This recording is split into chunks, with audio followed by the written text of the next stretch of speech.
আমার প্রিয় ভাইরা, মা বাবার খেদমত করে আল্লাহর ওলি হয়ে গেছেন। মা বাবা যদি হাত তুলে দোয়া করে আল্লাহ রাব্বুল আলামিনের আরশ মহল্লা পর্যন্ত দোয়া পৌঁছে যায়। আর মা বাবা যদি আপনার প্রতি যদি রাগান্বিত হয়ে বদদোয়া দেয়, এই বদদোয়াও আল্লাহর আরশে পৌঁছায় যায়। তাই মা বাবাকে কষ্ট দেওয়া যাবে না। আমার প্রিয় ভাইরা, এজন্য শাবান মাসের শেষ জুমাতে আল্লাহর নবী ডাক দিয়ে কয়, এ দুনিয়ার মানুষেরা তোমরা শোনো, জিবরাইল আমিন আমার মসজিদে নববীর প্রধান গেটে দাঁড়ায়া দাঁড়ায়া বলতেছেন, নবী গো, যারা পিতা মাতাকে বৃদ্ধ অবস্থায় পেল কিন্তু তাদের খেদমত করে তারা তাদেরকে সন্তুষ্ট করতে পারলো না, আল্লাহর জান্নাতের দরজা খুলতে পারলো না, তারা হলো কপাল পোড়া, তাদের প্রতি লানত নাজিল হয়ে যাক। আল্লাহ নবী দোয়া করেছেন, বলেছেন আমিন।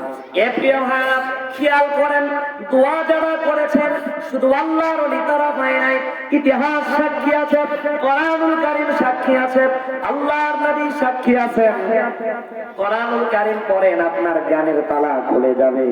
এমনকি মায়ের দোয়াতে আল্লাহ রাব্বুল আলামিন জালিলুল কদর নবী মুসা নবী, তার সঙ্গে মার দোয়াতে একজন ন্যূনতম মানুষকে জান্নাতের সঙ্গী নবীর সঙ্গে বানায়া দিয়েছে। বিল্লাহি তাকবীর। আমার প্রিয় ভাইরা, প্রিয় বাবারা, হযরত মুসা একদিন ডাক দিয়া কইলেন, ওগো আল্লাহ, বলেন আমার জান্নাতের সঙ্গী হবে কে? কোন ব্যক্তিকে নিয়ে আমি জান্নাতের ভিতরে থাকবো? কোন ব্যক্তি আমার জান্নাতের ভিতরে সাথী হবে? আল্লাহ ডাক দিয়া বললেন, মুসা, যেই ব্যক্তি তোমার জান্নাতের সঙ্গী হবে ওই ব্যক্তি হলেন একজন সাধারণ গ্রামের কসাই। হযরত মুসা বলেন, আল্লাহ, লোক আর পাইলেন না, একজন কসাইকে আমার শেষমেশ বন্ধু বানাইতে হইল। একজন কসাই গোশত কাটে, গোশতের রক্তের ছিটা ফোঁটা তার কাপড়ে পোশাকে মেখে যায়, আর আপনি তারই বানাইলেন। আল্লাহ রাব্বুল আলামিন ডাক দিয়া কয়, এ মুসা, যাও, বাহ্যিক দিক থেকে ও পরিচ্ছন্ন যদিও নয়, কিন্তু তার কলব, তার অন্তর বড় পরিষ্কার। অমুক বাজারে তুমি চলে যাও, তার কাছে গিয়া বসো। আল্লাহ রাব্বুল আলামিন আলামত গুলো জানায় দিলেন। হযরত মুসা নবী পথ ধরে চললেন, নিজের পরিচয়টাকে গোপন করে হযরত মুসা কসাইয়ের কাছে গিয়া বসলেন, আদব রক্ষা করে বসলেন। সকাল থেকে সন্ধ্যা পর্যন্ত কসাই কি সুন্দর করে গোশতগুলো কেটে কেটে বিক্রি করতেছে, কাউকে কম দেয় না, এক টুকরা দুই টুকরা বেশি দেয়। কিন্তু আশ্চর্য আর কপাল পুরা আমাদের পিলেটপুরের বাজার থেকে আমরা যদি গরুর গোশত কিনে আনি, মাঝে মাঝে 1 কেজি গোশত 3 পোয়াতে পরিণত হয়। জোরে বলেন ঠিক কিনা? আল্লাহ রাব্বুল আলামিন বলেন, ওয়াইলুল লিল মুতাফফিফিন, ধ্বংস তাদের জন্য যারা নেওয়ার সময় বেশি নাই, দেওয়ার সময় কম দেয়। এটা হলো ধ্বংসপ্রাপ্তদের জাতি। আওয়াজ করে কোন নাউযুবিল্লাহ। আল্লাযীনা ইযা তালু আলান নাসি ইস্তাউফুন। আল্লাহ রাব্বুল আলামিন সূরা মুতাফফিফিনের আয়াতে কারিমা দ্বারা প্রমাণ দিচ্ছেন, দলিল দিচ্ছেন, যারা নেওয়ার সময় বেশি, দেওয়ার সময় কম দেওয়ার ধান্দা করে, এরা হচ্ছে দুনিয়ার বুকে ধ্বংসপ্রাপ্ত জাতি। আওয়াজ করে কোন নাউযুবিল্লাহ। এজন্য দিব বেশি, নিব বেশি, নিব ঠিক ঠিক। জোরে কোন মারহাবা। আওয়াজ করে আল্লাহু আকবার। এ মর্দে মুজাহিদ, জোরে কোন মারহাবা। আমারে কেজিতে মানে মনে 2 কেজি বেশি দিয়েও আমাদের শান্তি নাই। আমরা পাওয়ার সময় 2 কেজি বেশি পাওয়া তো দূরের কথা, 5 কেজি কমে যায়। মানে বাড়িতে আসতে আসতে ওদেরকে বললে বলে, হুজুর, মানে বস্তার ঘিসা খেয়ে এটা ক্ষয়ে গেছে। জোরে বলেন ঠিক কিনা? মানে একটা গল্প মনে করে গেল। এক হাজী সাহেব ঘটককে বলেছে, ঘটক, আমার ছেলেকে তো বিয়া দিব, একজন ভালো পাত্রী খোঁজেন। তো ঘটক তো খুব চালাক, বিয়া দিতে পারলেই 10,000 5,000 টাকা পকেটে আসে। জোরে বলেন ঠিক কিনা? তো ঘটক বলতেছে, আচ্ছা ঠিক আছে। খুঁজে খাজে অনেক পরে একটা পাত্রী এনে দিয়েছে। নতুন নতুন পাত্রী। শ্বশুরকে হাজী সাহেব একটু পানি দেয়, জায়নামাজ দেয়। তো কয়েকদিন যখন পার হয়ে গেছে, কোরআন শরীফ পড়তে পারে না, একটু অ্যাপু করে পড়ে। তো মহিলাদের পড়া বুঝে নিত, কিন্তু এখনকার মা বোনেরা ডিজিটাল, পড়াও ডিজিটাল নেমেছে। ডিজিটাল পদ্ধতিতে কোরআন শিক্ষা। জোরে কোন ঠিক কিনা? ডিজিটাল পদ্ধতিতে কোরআন শিখতেছে। আল্লাহ তাদেরকে কবুল করেন, বলি আল্লাহুম্মা আমিন। বৈজ্ঞানিক পদ্ধতিতে কোরআন শিক্ষা জোরে কোন আছে না নাই? এই হুজুরেরা বলেন আছে না নাই? আমার প্রিয় ভাই, হাজী সাহেবকে প্রথম পানি টানি সবই দিয়েছে, 2-4 দিন পরে কোরআনও পড়ে না, নামাজ একেবারে বাক্সে তুলে রেখেছে, জায়নামাজ আর দেয় না। বলতেছে, বুড়া তোর যে পায়ের অবস্থা, পা পুর ফাটা, জন্মের পায়ে কাদা লেগে থাকে, জায়নামাজ কি প্রতিদিন আমি খাসবো নাকি? জোরে কোন ঠিক কিনা? জায়নামাজও আর দেয় না, এটা ট্রাঙ্কে রেখে তালা দিয়েছে। হাজী সাহেব মনের কষ্টে ঘটকের খুঁজে বের হয়েছে। খুঁজতে খুঁজতে বাজারে যখন দেখা, হাজী সাহেব ডাক দিয়া ঘটককে কয়, ঘটক রে, এমন পাত্রী দিলি, তুই তো বলেছিলি নামাজে কালামে আমার খেদমতে সিরাতে সুরাতে খুবই ভালো হবে, কিন্তু কোথায়? আমাকে তো ওজুর পানি দেয় না, আমাকে ঠিক মতো খেতেও দেয় না। হাজী সাহেবের কথা শোনার পরে, ঘটক তো চালাক মানুষ, আগেই বলেছি, তো ঘটক বলতেছে, চাচা আপনাকে কি বলেছিলাম? তো হাজী সাহেব বলতেছে, তুমি না বলেছিলা কিচ্ছু দেখা লাগবে না? তো ঘটক বুদ্ধি করে বলতেছে, আমি তো বলেছি কিছু দেখা লাগবে না, তো এত ভুল তোমার চোখে পড়ে কে? তোমাকে না দেখে এখন চোখ বন্ধ করে জিকির করা লাগবে। জোরে কোন ঠিক কিনা? অবস্থা এখন এরকম হয়ে দাঁড়িয়েছে, আওয়াজ করে কোন মারহাবা। আমার প্রিয় ভাইরা, প্রিয় বাবারা, খেয়াল করেন আমার দিকে, ওদিকে নয়। হযরতে মুসা সকাল থেকে সন্ধ্যা পর্যন্ত দেখলেন সূর্য ঢলে যাচ্ছে, এমন সময় পর্যন্ত গোশত ঠিক মাপের দিচ্ছে, পারলে একটু বেশি দেয়, আর মাঝে মাঝে নরম ভালো গোশত গুলো একটা পুটলার ভিতরে জমা করে রাখতেছে, রেখে দিতেছে। এবার যখন সব বিক্রি করা শেষ হয়ে গেল, কৃষক তখন দোকানপাট গুছায় নিয়ে বাড়ির দিকে রওনা হলেন। আল্লাহর পয়গম্বর জালিলুল কদর নবী হযরতে মুসা আলাইহিস সালাতু ওয়াস সালাম, পয়গম্বর মুসা ডাক দিয়া বলেন, ওগো পচি, ওগো কসাই, আমি যদি আজকের জন্য আপনার বাড়ির মেহমান হই, তাহলে আপনি রাজি নাকি? বাজার কসাই ডাক দিয়া বলেন, মনটা বড় নরম, মোটেও মুসার কথা শোনার পরে হলেন না তো গরম। কসাইয়ের অন্তরে লেগেছে বড় সরব, এবং কসাই আসলে মানুষটা বেজায় ভালো সরব। এবার কসাই ডাক দিয়া কয়, অবশ্যই 100% আপনি আমার মেহমান হতে পারেন, কোনো সন্দেহ নাই। আল্লাহর নবী মুসা পয়গম্বরকে নিয়ে কসাই যখন বাড়িতে চলে গেলেন, যাওয়ার পরে একটা ঘরে বসতে দিলেন। বসতে দেওয়ার পরে কসাই এবার যেই নরম গোশত গুলো তুলে রেখেছিল আলাদা করে, এগুলো সুন্দর করে নিজ হাতে রান্না করতেছেন। কসাই রান্না করার পরে ঘরের ভিতর থেকে তার একটা বৃদ্ধ মাকে টেনে বের করলেন। বৃদ্ধ মা পেশাব করেছে, পায়খানা করেছে, বৃদ্ধ মাকে সুন্দর করে পেশাব আর পায়খানা গুলো পরিষ্কার করে দিলেন। এরপরে কসাই তারে সুন্দর করে আবার নতুন জামা পরিধান করায় দিলেন। এরপরে মা জননীকে ওই যে নরম গোশত গুলো সুন্দর করে খাওয়ায় দিতেছেন। কসাইয়ের এমন আচরণ দেখার পরে মা জননী চোখ থেকে দর করে পানি বের করে দিয়েছে। বিশ্বাস যদি না হয়, এ কলিজার টুকরা আব্বারা আজকের মাহফিল থেকে বাড়িতে ফেরার পথে বিশ্বাস যদি না হয়, মা বাবাকে বেশি কিছু দেওয়া লাগে না। আসলে মা বাবার মনটা এত নরম, সন্তান কানা হোক, পুরা হোক, ল্যাংড়া হোক, সন্তান পাগল হোক, তারপরেও মার কাছে সন্তান কলিজার টুকরা, হীরার টুকরা। সন্তান পাগল হলেও মার কাছে সন্তান দাবি। মা জননী মনের অজান্তে চোখ থেকে পানিগুলো বের করে দিচ্ছে, আর কলিজার টুকরা সন্তান কসায়ের চেহারার দিকে তাকায় আল্লাহ রাব্বুল আলামিনের কাছে দোয়া করে বয়োজ্যেষ্ঠ বৃদ্ধ মানুষ দোয়া করতেছে, ওগো দয়ার আল্লাহ, আমার পাগল সন্তান, আমার কসাই বেটা আমার জন্য এত কিছু করতেছে আল্লাহ। ওগো দয়ার আল্লাহ, আমার কলিজার টুকরা সন্তান 1-2 বছর নয়, দীর্ঘ বছরের পরে বছর, প্রায় 2 যুগ ধরে আমাকে এরকম করে সেবা করে আসতেছে। ওগো আল্লাহ, আমি মা হয়ে তোমার কাছে দোয়া করি, তুমি দয়া করে আমার এই কলিজার টুকরা অবলা সন্তানকে, মার খেদমত করা সন্তানকে, এই জামানার পয়গম্বরের নাম শুনেছি মুসা, কিন্তু তার দেখি নাই, কিন্তু জানি তিনি একজন জালিলুল কদর নবী, তিনি একজন ভালো মনের মানুষ। ওগো আল্লাহ, তুমি আমার এই অবলা সন্তানটারে ওই জামানার পয়গম্বর মুসা আলাইহিস সালাতু ওয়াস সালামের সাথে একসঙ্গে জান্নাত বরাদ্দ করে দেন। ছিলাম আমি কি যে অসহায়, দিয়েছ ছায়া মাগো কত মমতায়। আরে ছিলাম আমি কি যে অসহায়, দিয়েছ ছায়া মাগো কত মমতায়।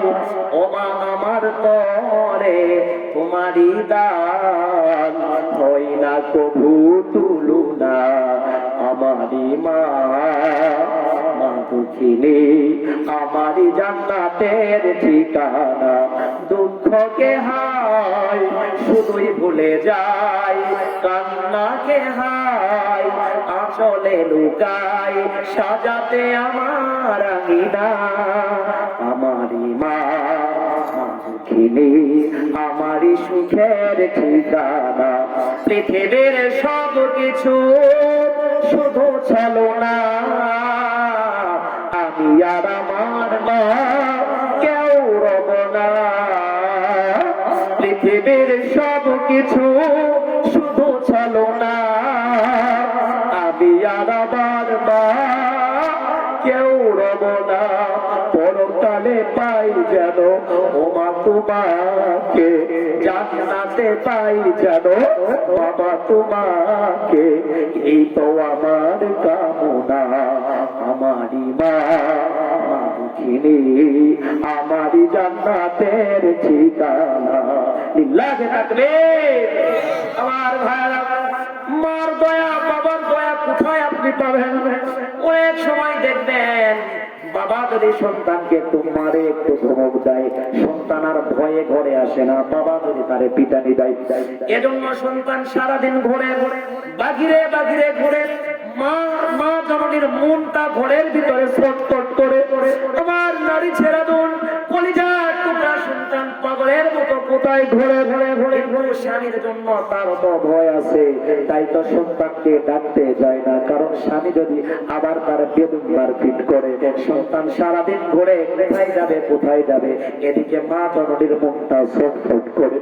সন্তান যখন গভীর রাত্রি লেগে গেছে, বাবা যখন ঘুমিয়ে পড়েছে, এবার মা বসে আছে ভাত নিয়ে, কারণ মা জানে সারাদিন সন্তান ভাত খায় নাই, তাই তো মা জননীও খায় নাই।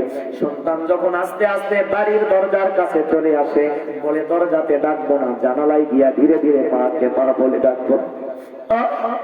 সন্তান যখন সারাদিন ঘোরার পরে ক্লান্ত শ্রান্ত দেহ দিয়া মন দিয়া জানালার কাছে এসে বরফ মাথা করতে ডাক দেয়, ও মা মারে মা। মা জননীর কলিজা তখন ভরে গেছে। মা জননী আর চুপ থাকে না, এক দৌড়ে ঘরের দরজা খুলে সন্তানকে কাছে পেয়ে বুকের কাছে তুলে নিয়ে বলে, খোকা রে তুই কিছুক্ষণের জন্য কোথায় ছিলি? আমার মনে হচ্ছিল আমি তোকে আজীবনের জন্য হারায় ফেলেছি। এ কলিজার টুকরা সন্তান, কোথায় সারাদিন বললি, কোথায় তুই খেলি, কোথায় তুই থাকলি?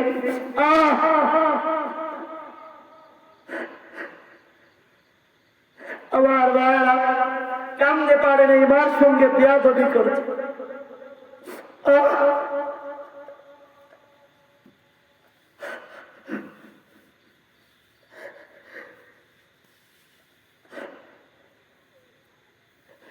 প্রিয় ভাইরা আমার, প্রিয় বাবারা আমার, সন্তানের মনটাও তো নরম হয়ে গেছে।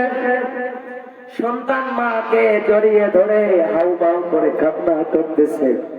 মা ডাক দিয়া কয়, বেটা তুই খাস নাই তাই তো আমিও খাই নাই। মা জননী সন্তানকে বসায়া বিছানা বিছায়া বসায়া দিয়া মা জননী ভাতগুলো মেখে মেখে সন্তানের বুকে তুলে দেয়। সন্তান ভাতগুলো খায়, মার খাওয়া লাগে না। সন্তানের খাওয়া দেখে দেখে মার কলিজা ঠান্ডা হয়ে যায়। আওয়াজ করে কোন আল্লাহু আকবার। আমার ভাইরা, মাকে যারা কষ্ট দিয়েছেন, বেয়াদবি করেছেন, এ ভাই আব্বা তোমার পাটা গায়া দাও, তোমার পায়ে হাত রেখে বলি এমন মা বাবার সঙ্গে বেয়াদবি করো না, তোমার একাল পরকাল সব ধ্বংস হয়ে যাবে। যদি তুমি জান্নাত সাজাতে চাও, জান্নাতের হকদার হতে চাও, জান্নাতের মালিক, জান্নাতের মেহমান হতে চাও, তাহলে আজই গিয়া মা বাবার কাছে ক্ষমা চাও। আওয়াজ করে বলেন, ক্ষমা চাওয়ার দরকার আছে না? না, জিকির করে লা ইলাহা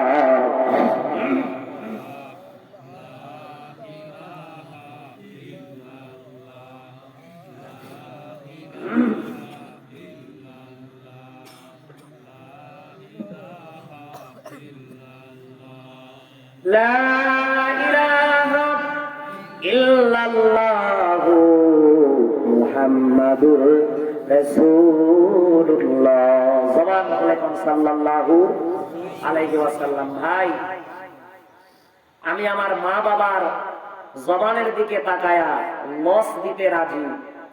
মা বাবাকে এক জায়গায় রেখে আর এক জায়গায় আমি থেকে লাভ আমার হোক, এটা আমি চাই না। আমি চাইলে বগুড়া শহরে জুমা পড়াইতাম, 3 বছর চালিয়েছি, 3 তালা পর্যন্ত মানুষে ভরা, ভরপুর মানুষ, পাগলের মতো মানুষেরা আসতো। আমি জানি না কি জন্য তারা আসতো। আমি তো কালো মানুষ, চেহারাও তো ভালো না, এলেম কালাম নাই, সব দিক থেকে নগণ্য, কিন্তু জানি না অন্যান্য মসজিদে ডিঙ্গিয়ে তারা কেন আসতো আমার মসজিদে। আমি ইচ্ছা করলে সেই জায়গাতে থাকতে পারতাম। আমার বেতন হতো 30 থেকে 40 হাজার। মা বাবার জবানের দিকে তাকায় আমি ছেড়ে দিয়েছি। আমার ভাই, এজন্য কথাগুলো দিল দিয়া বোঝেন। মা বাবাকে মহব্বত করার অন্তরে অন্তরে কামনা বাসনার চেষ্টা করেন। বাবা, এ কলিজার টুকরা বাবা, কথা ছেড়ে এসেছি। কসাই যখন মার মুখের ভিতরে লোকমা তুলে দিচ্ছে খাবারের, আর ওদিকে মা জননী 2 হাত তুলে আল্লাহর কাছে দোয়া করে দিচ্ছেন, আল্লাহর কাছে দোয়া করতেছেন। কসাই দেখে কয়, মা, এমন দোয়া তুমি করো না যেই দোয়াটা কবুল হওয়া অসম্ভব। এমা, তোমার দোয়া কি কবুল হবে রে মা?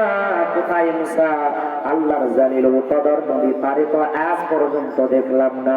আর কোথায় আমি সাধারণ কসাই, আর কোথায় তুমি একদম সাধারণ মা? এই দোয়া কি কবুল হওয়া সম্ভব? এতক্ষণ পর্যন্ত হযরতে মুসা জানার পাশে দাঁড়ায় সব ঘটনাগুলো দেখতেছেন। কসাই কি করে, তার একমাত্র নিয়ত হলো কোন এমন গুণী আমলের কারণে আল্লাহ পাক তারে জান্নাতের সঙ্গী বানালেন, দেখতেই হবে। তাই তো দেখার জন্য এসেছিলেন। আমার প্রিয় ভাইরা, প্রিয় বাবারা, কেননা হযরতে মুসা আলাইহিস সালাম জানেন ছোটবেলায় ফেরাউনের ভয়ে মা তারে সিন্ধুকে ভরে নদীতে ভাসিয়ে দিয়েছিল। মা জননীর কত কষ্ট হয়েছিল এটা হযরতে মুসা জানেন।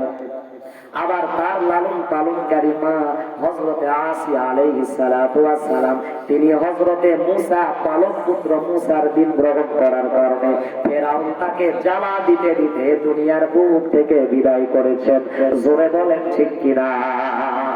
পর্দারণ করালে অনেক মা বোনেরা এসেছেন। এমা, আসিয়ার মতো তোমার ইমান যদি পাকাপুক্ত হয়ে যায়, আল্লাহর কসম করে বলে যায় রে মা, আসিয়ার মতো দীপ্ত ঈমানওয়ালা মহিয়সী নারী যদি হতে পারে, ফেরাউন একজন বেঈমান, একজন কাফের, একজন খোদাদ্রোহী, একজন আল্লাহ বিরোধী, সরাসরি আল্লাহ নিজেকে খোদাই বলে দাবি করেছিল, তার ঘরের ভিতর থেকে যদি হযরতে আসিয়া জান্নাত কামাই করতে পারে, তাহলে তো আপনাদের জান্নাত কামাই করাটা আরো সহজ ব্যাপার। জোরে বলেন ঠিক কিনা? আমার প্রিয় ভাইরা, কেননা হযরতে মুসা জানেন ফেরাউন এক পর্যায়ে তাকে জ্বালা দিতে দিতে 2 হাতের ভিতরে পেরেক লাগা দিয়েছে, এভাবে 2 পাটা পেরেক দিয়ে আটকা দিয়েছে, লোহা দিয়ে আটকা দিয়েছে। তারে একের পরে এক চাবুক দিয়ে আঘাত করতেছে, একের পরে এক তারে লাঠি দ্বারা আঘাত করতেছে, আঘাতের পরে আঘাত। হযরতে আসিয়া ডাক দিয়া কই, ফেরাউন, আমার জীবনটা কেড়ে নিতে পারবা, কিন্তু আমার ভিতরের ঈমান দিতে রাজি না। কালেমার মালা আমরা গলায় পড়েছি, কালেমার মালা আমরা গলায় পড়েছি, বলে কালেমার মালা আমরা গলায় পড়েছি। দুঃখ হবে, কষ্ট হবে, জেলে দিবে, মেরে ফেলবে, ফাঁসি দিবে জুলুম করবে বুঝে ফেলেছি কালেমার মালা আমরা গলায় পড়েছি বলেন কালেমার মালা আমরা আরে কালে মারি প্রেম সাগরে একবারে সে ডুবুরাও না রে কালে মারি প্রেম সাগরে একবারে সে ডুবুরাও না রে আল্লাহ ওই সব গুনাহ তোর মাফ করিয়া জান্নাত দিয়েছি কালেমার মালা আমরা গলায় পড়েছি বলেন কালেমার মালা আমরা এই কালেমার জন্য জগৎ শ্রেষ্ঠ যুগ শ্রেষ্ঠ মুফাসসির 1-2টি বছর নয় 1 যুগেরও বেশি কারাবরণ করেছে বাতিলের সঙ্গে মাথা নত করে নাই জোরে বলেন ঠিক কিনা কোরআনুল কারীমের আসল হকিকত বোঝার পরে আল্লামা মামুনুল হক মুহূর্তের জন্য বাতিলের সঙ্গে আপোষ করতে রাজি নাই আহারে আল্লামার প্রতি এমন বিরুদ্ধাচার তোরা করলি তার জানাজাতেও তোরা বাধা দিবি একজন নির্দোষ মানুষকে তোরা রাজাকার বানালি এমন নির্দোষ একজন মানুষের জন্য সারা পৃথিবী পাগল জানাজায় বাধা দিয়েছিস তাতে মুমিনের অন্তর চুল পরিমাণ দুঃখে ব্যথায় ব্যতীত হয় নাই সারা পৃথিবীর দিকে বেঈমান বাতিলেরা তাকায় দেখ গায়ে বানা জানাজা লক্ষ লক্ষ মানুষ আদায় করেছে জোরে বলেন ঠিক কিনা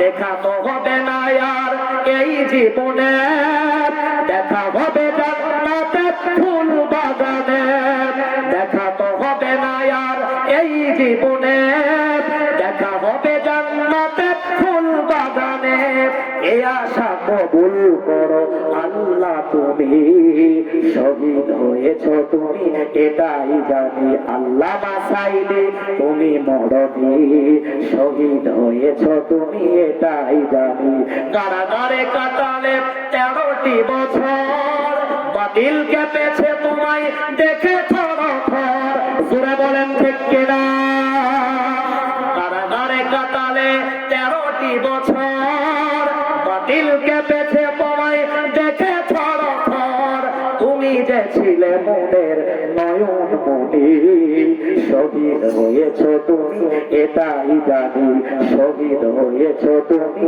এটাই জানি আওয়াজ করে বলেন ঠিক কিনা আওয়াজ করে বলেন ঠিক কিনা একজন ইমানদারকে মারবা একজন আল্লাহওয়ালাকে মারবা একজন আল্লাহওয়ালার গলায় ফাঁসির দড়ি ঝুলাবা একজন আল্লাহওয়ালাকে কষ্ট দিবা হাজার হাজার মুত্তাকি আল্লাহওয়ালা তোর বিরুদ্ধাচরণ করার জন্য হকের আলো নিয়ে দাঁড়ায় যাবে বাপের বেটা বাবা দিতে পারবি না আওয়াজ করে কথা বলেন ঠিক কিনা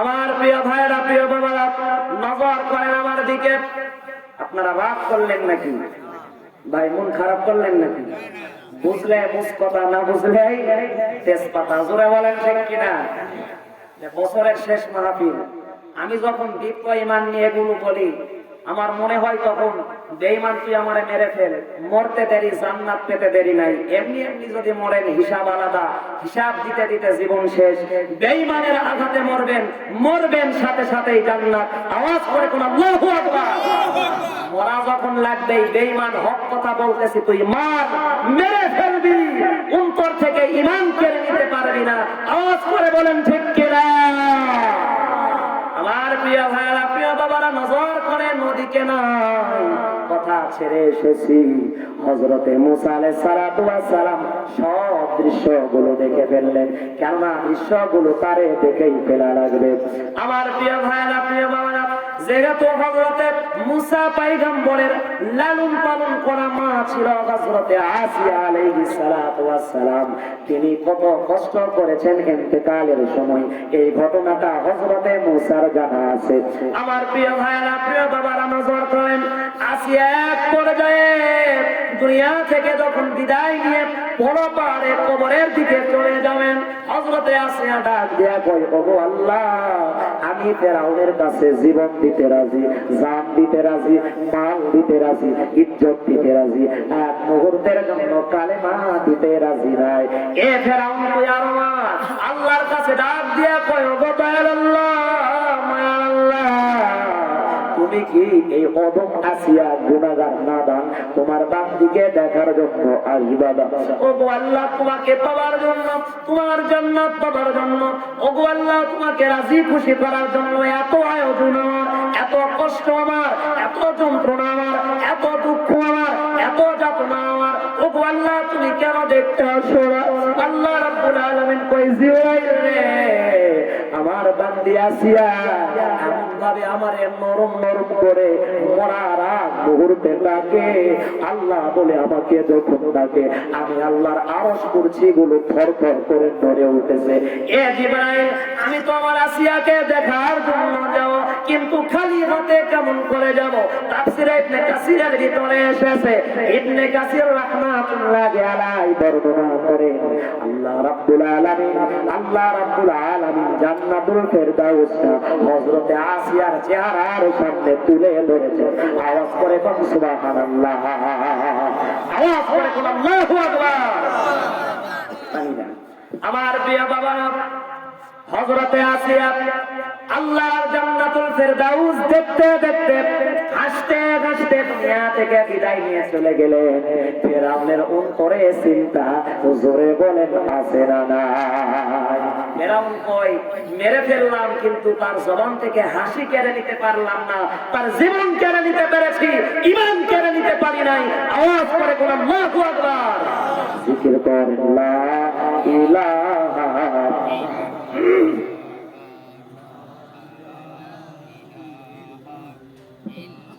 আচ্ছা, এই তিলেকপুরের ঘাটি, আল্লাহর ওলিদের ঘাটি, এটা তো বাচ্চা হাজির, মানে বাচ্চা হাজিদের সহবতের এলাকা। এই এলাকার মানুষেরা এভাবে হজবর ল করে জিকির করে কেন? এটা তো জাকেরিনদের এলাকা। অর্ধেক আছে মানিকগঞ্জ, অর্ধেক আছে চরমনাই, অসুবিধা নাই, জিকিরটাতে একটু ভালোভাবে করার দরকার। জোরে বলেন ঠিক কিনা? আমি নিজে গিয়ে দেখেছি, এক পীরের কাছে তারা পায়ে সেজদা দিচ্ছে, পীর বাবার পায়ে। আমাদের বাংলাদেশের মানুষও বেজায় পাগল, মানে এক পীর, উনি পোশাক পোশাক সব খুলে ফেলে সালা পরে আছে, নাম দিয়েছে সালা বাবা। জোরে কোন কি বাবা? একটু কথা বলেন আমার সাথে। সালা বাবা। আর এক পীর আবার মানে পোশাক আশাক সব কিছু খুলে ফেলে দিয়ে এবারটা সালা করে নেয়। এই বেটা আবার পরিধান করেছে তালা, মানে জায়গায় জায়গায় তালা ঝুলিয়ে রেখেছে, 40 মণ তালা ঝুলিয়েছে। বেটার নাম দিয়েছে তালা বাবা। জোরে বলেন কি বাবা? আর এক বেটা এখন চিন্তা করতেছে, বেটা তুই সালা নিলি, তুই তালা নিলি, এখন আমি কি নেই? এই বেটা এখন চিন্তা করে বুদ্ধি খাটিয়ে বের করেছে, পরনে যা ছিল সালা তালার কাপড় সব খুলে ফেলে দিয়ে ল্যাংটা হয়ে যন্ত্রপাতি বের করে বসে আছে, নাম দিয়েছে ল্যাংটা বাবা। জোরে কোন কি বাবা? এখন ল্যাংটা বাবার কাছে গিয়া গান গাচ্ছে, দয়াল বাবা রে দয়া করো আমারে, তুমি দয়াল আমি কাঙ্গাল, তুমি দয়াল আমি কাঙ্গাল, নিজ গুণে করো ক্ষমা আমারে, দয়া করো আমারে। পাশে থেকে আরেকজন বলতেছে, আরে ঝুল তো হয় না, বলতেছে তুই এবার তাও তুল। ও এবার তাও তুলেছে, তালা খুলে দে ল্যাংটা সাপ, তালা খুইলা দে, তালা খুলে দে ল্যাংটা সাপ, তালা খুইলা দে, রহমতের চাবি দিয়া তালা খুইলা দে। তার মানে যন্ত্রপাতি বের করে বসে আছে, তার রহমত, রহমতের চাবি দিয়া তালা খুলতে যাচ্ছে। কত বড় বেহায়া আর বেকুব নির্লজ্জ নারী! আওয়াজ করে বলেন ঠিক কিনা? অন্ধপীরকে বয়কট করার দরকার। আওয়াজ করে কোন আছে না নাই? তবে হক্কানি পীরের সাথে আমাদের কোনো দ্বন্দ্ব নাই। আওয়াজ দিয়ে কথা বলেন ঠিক কিনা? আমার প্রিয় ভাইয়েরা, প্রিয় বাবারা, খেয়াল করেন, যেহেতু আপনারা আল্লাহর ওলিদের সহবতে আছেন, জিকির করলে একটু ভালোভাবে মুশানের সাথে সুন্দর করে করবেন। আমি একটু ভণ্ডপীরদের বিরুদ্ধে বলি, এক বেটা বেজার, ওই বেটা একটু মাজার মুছে আবার মাঝে মাঝে সেজদাও লাগাই, বলতেছে তোমার সাথে কথা কইতাম নু, তুমি মাজারের বিরুদ্ধাচারণ করো, কথা কইতাম নু। জোরে কোন নাউজুবিল্লাহ। আমার প্রিয় ভাইয়েরা, প্রিয় বাবারা, খেয়াল করেন, নজর করেন, ইমাম দিব না, জীবন দিতে রাজি আছি। প্রস্তুত আছেন তো ইনশাআল্লাহ? কারা কারা আছেন? দুই হাত টান টান করে আল্লাহকে দেখায় দেন। লিল্লাহে তাকবীর, নারায়ে তাকবীর। আওয়াজ করে আল কোরআনের আলো, আল হাদিসের আলো, নারায়ে তাকবীর। জান্নাতে আমরা সকলেই যেতে চাই তো ইনশাআল্লাহ? পর্দা অন্তরালের মা বোনেরা আছে, আল্লাহ পাক যেন তাদেরকে হযরতে আসিয়া আলাইহিস সালাতু ওয়াস সালামের সাথে জান্নাতুল ফেরদাউসে থাকার সৌভাগ্যবান করে দেয়। বলেন আল্লাহুম্মা আমিন। আমার প্রিয় ভাইরা, প্রিয় বাবা, হযরতে মুসা কালিমুল্লাহ তো জানেন মার মনে কত দয়া, আবার তিনি জানেন তার পালিত মা, লালন করা মা ইন্তেকালের সময় কত কষ্ট পেয়েছেন, কত যন্ত্রণা ভোগ করতে হয়েছে তাকে। তাই তো জানালার ফাঁকা দিয়ে সব দৃশ্যগুলো দেখে ফেললেন। দেখে ফেলার পরে যখন কসাই বলতেছে, মারে এমন দোয়া তুমি করো যেই দোয়াগুলো আল্লাহ কবুল করা অসম্ভব, এমন দোয়া কেন করো? মা ডেকে কয়, চোখের পানি ছেড়ে দিয়া বেটারে দোয়া করবো আমি শুনেছি মার দোয়া কখনোই মিস হয় না। বন্দুকের গুলি মিস হতে পারে, কিন্তু মার জবানের দোয়া কখনোই মিস হতে পারে না।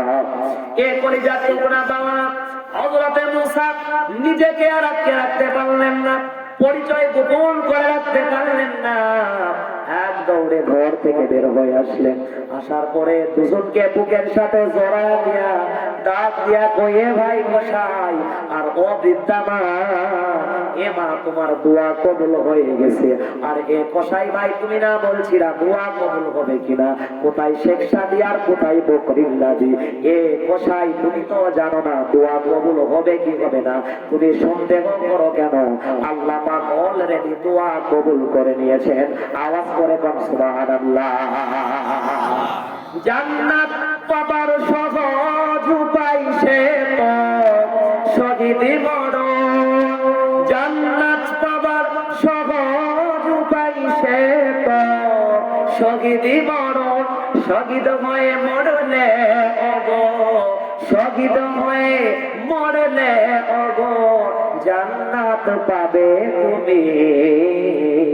মায়া ঘেরা রঙিন পৃথিবী নয়তো সুখের খনি, মায়া ঘেরা রঙিন পৃথিবী নয়তো সুখের খনি। আওয়াজ দিয়ে বলেন ঠিক কিনা? আমার প্রিয় ভাইরা, প্রিয় বাবা, আল্লাহ রাব্বুল আলামিনের কাছে হযরতে মুসা এত খুশি হয়ে গেলেন, ডাক দিয়া কয়, ও আল্লাহ, এমন গুণে গুণান্বিত মানুষকে আপনি আমার সঙ্গী বানিয়েছেন। আমি মুসা, আমি পয়গম্বর ধন্য হয়ে গেছি। এমন মা ভক্ত মানুষ ঘরে ঘরে আমি মুসা দেখতে চাই। জোরে বলেন ঠিক কিনা? এ বাবা, আজকের ময়দানে ওয়াদা করতে হবে হাত ধরে, মা বাবাকে কষ্ট দিব না। আমি যা খাবো তাকে তা দিব, আমি যা পরবো তাকে তা দিব। তাই বলে আপনি প্যান্টার শার্ট পরবেন, মা বাবাকে প্যান্টার শার্ট দেওয়া যাবে নাকি? কথা বলে না কেন? তার মানে আপনি যে কোয়ালিটির কাপড় পরবেন, মা বাবার জন্য অনুরূপ কোয়ালিটির কাপড় কিনে আনবেন। আওয়াজ করে কোন মারহাবা। হাত তুলে আল্লাহকে সাক্ষী রেখে বলেন, মা বাবাকে সম্মান করব। হাত তুলে বলেন, টান টান করে মরবে মুজাহিদের মতো তাকবীর লাগান, মা বাবা প্রেমিক আমি দেখতে চাই। লিল্লাহে তাকবীর, নারায়ে তাকবীর। রাসেল ভাই সব আল্লাহর ওলি হয়ে গেছে। জোরে কোন মারহাবা। এখন দোয়া দেওয়া যেতে পারে, তাই না? দেখেন তো কয়টা বাজে। আমার ভাইরা আসেন, আমি ওয়াজ ফেলে রেখে যাওয়ার বক্তা নই। জোরে কোন ঠিক কিনা? আমার কলেজার টুকরা বাবারা, ওয়াজ ফিনিশিং দিব। জান যদি আমার কবজ হয় তাহলে হয়ে যায়, কিন্তু ওয়াজ আমি ছাড়তেছি না। ওয়াজ আজকে করেই যাব, কারণ আপনাদের চাইতে আমার মা বোনেরা এসেছেন বেশি। মা বোনেরাই দেশের সরকার, ক্ষমতায় আসে বারবার, পুরুষের জীবন জ্বালায়া পোড়ায়া করে সরকার। তাই তো মা বোনদেরকে একটু হেদায়েত দেওয়ার দরকার। জোরে বলেন আছে না নাই? লিল্লাহে তাকবীর, মারহাবা। আওয়াজ করে কোন মারহাবা। আমার প্রিয় ভাইরা, কলিজার টুকরা আব্বা জানেন, খেয়াল করেন, আল্লাহ নবী ডাক দিয়া কয়, জিবরাইল এই যে শাবান মাসের আজকের জুমা, এই জুমাতে আল্লাহর নবী ডাক দিয়া কই জিবরাইল রে, যারা মা বাবা পাবার পরে তাদের খেদমত করে না তাদের প্রতি গজব নাজিল হোক, তারা ধ্বংস হয়ে যায়। আমি নবীও আমিন বললাম। হযরতে জিবরাইল আমিন ডাক দিয়া কয়, ও গো নবীজি, 3 নাম্বার সিঁড়িতে পা দিতে পারবেন না। ও দয়ার নবী, মায়ার নবী, বন্ধু আমার, অন্যান্য নবীদের কাছে হযরতে জিবরাইল আমিন এসেছেন কারো কাছে 1 বার, কারো কাছে 10 বার, কারো কাছে 5 বার, কারো কাছে 50 বার, কিন্তু আমার আপনার নবীর কাছে জিবরাইল আমিন 1 বার, 2 বার, 5 বার, 10 বার নয়। কুরআনুল কারীম আনার জন্য আর মেরাজ করানোর জন্য হযরতে জিবরাইল আমিন মোট এসেছে 24,000 বার। আল্লাহু তাকবীর। আসা যাওয়া করতে করতে এমন গাঢ় সম্পর্ক হয়ে গেছে। এই যে কিছুদিন পরে মাহে রমজান, খতম তারাবি পড়ার চেষ্টা করবেন, মুসল্লি পালিয়ে চলে যায়, জোরে কোন ঠিক কিনা? ইমাম তারাবি শেষ করে সূরা তারাবি যদিও বদর বদর করে তো শেষ হয়ে যায়, মানে অতি দ্রুত ঝড় উঠে যায় মসজিদে, জোরে বলেন ঠিক কিনা? আরে আমিও তো ঝড় তোলা প্লেয়ার, জোরে কোন মারহাবা। আমার ভাইরা, তারপরে ঝড় যখন তোলা হলো, পিছন দিকে তাকায়া দেখি 2-4 জন যুবক ক্যাপ হয়ে পড়ে আছে, মানে মাজা গেছে। বলে হুজুর, এত দাঁড়ায়া থাকতে পারি না, মাজাতে বল পাই না। আমি চিন্তা করলাম, হায় রে, তুই মাজাতে বল পাস না, এটার উত্তম কারণ তো আমি তিলেকপুরের বাজারে গিয়া প্রমাণ পেয়েছি। তিলেকপুরের বাজারে শালসা ডালদা বিক্রির ক্যাম্পাসারি পোস্টার লাগিয়ে দিয়েছে তোর মতো যুবকের কারণে, জোরে বলেন ঠিক কিনা? মাসালা হলো, বুড়া মানুষ হিলাম দিয়ে তারাবির নামাজ পড়তে পারবে, কিন্তু যুবক, তোমার জন্য কোনো ছাড় নাই। তুমি ওকাম কোকাম করে মাজার বল ক্ষয় করে ফেলবা, আর আল্লাহর কাছে গিয়া বলো মাজা সোজা হয় না। তোমার মাজা আল্লাহ পাক কিভাবে সোজা করতে হয় এটা ভালো জানে, জোরে বলেন ঠিক কিনা? তারাবি কাজা দেওয়া কি যাবে? আল্লাহর নবী বলেন, মান সামা রমাদানা ঈমানান ওয়া ইহতিসাবান গুফিরা লাহু মা তাকদ্দামা মিন যামবি। আল্লাহর নবী কয়, যেই ব্যক্তি মাহে রমজানের দিনে রোজা আর রাতের বেলায় তারাবির সালাতে দাঁড়ায়া যায়, 20 রাকাত তারাবি আদায় করে, পরিপূর্ণ আদায় করে, খতম তারাবি আদায় করে, এমন মানুষকে আল্লাহ রাব্বুল আলামিন গুফিরা বলেছেন। এটা হলো নাজির আলোচনা, পাস্টের আলোচনা, অতীতের আলোচনা। আল্লাহর নবী নাম দিয়া বলেন গুফিরা লাহু, এটা জমির, লাহুটা হলো জমির, আল্লাহ নবী বলেন তার পিছনের জিন্দেগির সকল গুনাহগুলো আল্লাহ পাক রাজি খুশি হয়ে ক্ষমা করে দেন। আওয়াজ করে কোন আল্লাহু আকবার। এলো রে মাগে রমজান, মুমিনের দ্বারে আবারও আসিবে ফিরে 11 মাস পরে, জোরে বলেন ঠিক কিনা? মাগে রমজানের পবিত্রতা রক্ষা করবো ইনশাআল্লাহ।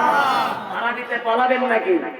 এরা পালাবে না, এরা আজকে ওয়াজ শুনে ওয়াশ হয়েছে, জোরে বলেন ঠিক কিনা? আমার প্রিয় ভাইরা, প্রিয় বাবারা, মানে যা আছে কপালে হবে কাল সকালে। সকালবেলা এমনিতেই রেডিওর প্রচার লাগবে না, এমনিতে এরা বলবে ভাই যা ওয়াজ কিসের কি, ওয়াশ ভালোভাবে হয়েছে, জোরে বলেন ঠিক কিনা? আমার প্রিয় ভাইরা, প্রিয় বাবারা, খেয়াল করেন, মাহে রমজানের প্রত্যেক রমজানে আল্লাহর নবী তো তারাবিতে নিবেদিত প্রাণ। আল্লাহর নবী সারা রাত কোরআন খতম করতেন, কোনদিন 1 রাতে কোরআন খতম করতেন, কোনদিন 3 রাতে করতেন। আল্লাহর নবীকে মাহে রমজানে জিবরাইল আমিন এসে বলতেন, ও গো নবীজি, আপনি কোরআন পড়েন। আল্লাহর নবী এক খতম কোরআন এক বৈঠকে পড়তেন, জিবরাইল আমিন শুনতেন। আল্লাহর নবী এবার জিবরাইলকে বলতেন, আপনি পড়েন। হযরতে জিবরাইল আমিনও ছিলেন হাফেজে কোরআন, এজন্য জিবরাইল সিনা থেকে আল্লাহ রাসূলুল্লাহর সিনাতে কোরআন ট্রান্সফার